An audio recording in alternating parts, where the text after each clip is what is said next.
100% overlap. I don't see any difference at all between the paranormal and politics. Are you kidding? It's a story. Lots of people don't believe in either one. Lots of people scoff at both of them. They're both absolutely belief systems now at this point, just like a religion. Religions become intertwined with politics. Thankfully, though, in the paranormal, even though it's very spiritual, we've sort of removed religion from it. So there's so much we can learn because, legends grow. And sometimes a legend is just a story repeated over and over and over, and that's what a lot of our politicians do, right? They just tell us a story over and over and over, even if it's not true, until, you can't even distinguish anymore. So I think there's so much overlap that it's way more frightening than ghosts.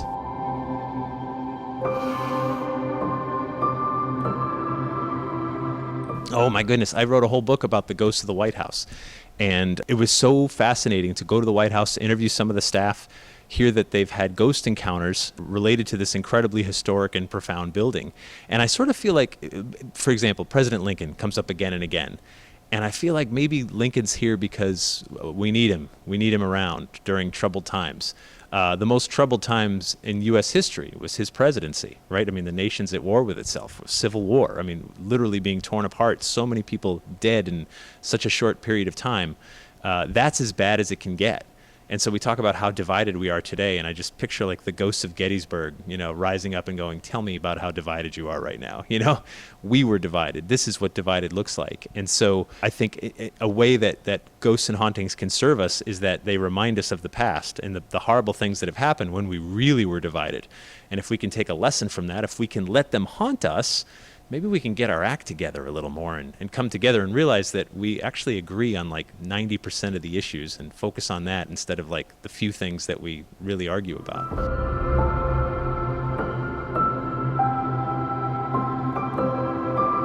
Yeah, the Town Hall of Middleborough has its ghost stories that come up again and again.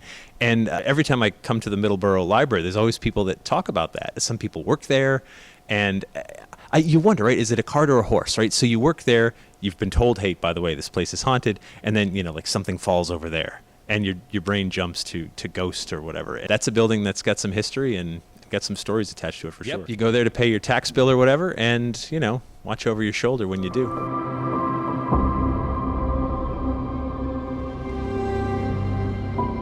One thing that's come up more than I've ever seen in my lifetime is the invocation of the devil and evil.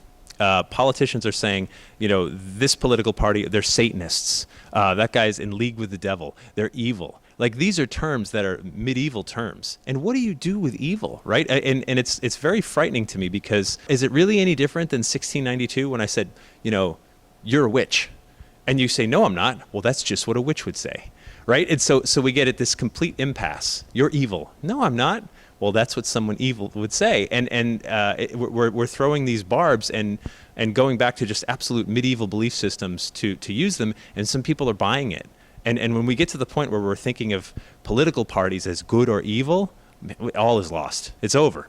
It's a really frightening time that I've seen. Vladimir Putin called everyone in the West Satanists, all of us, Democrats and Republicans, right? But you do see politicians using it as well. And it's very troubling because we're not evil. We're all people.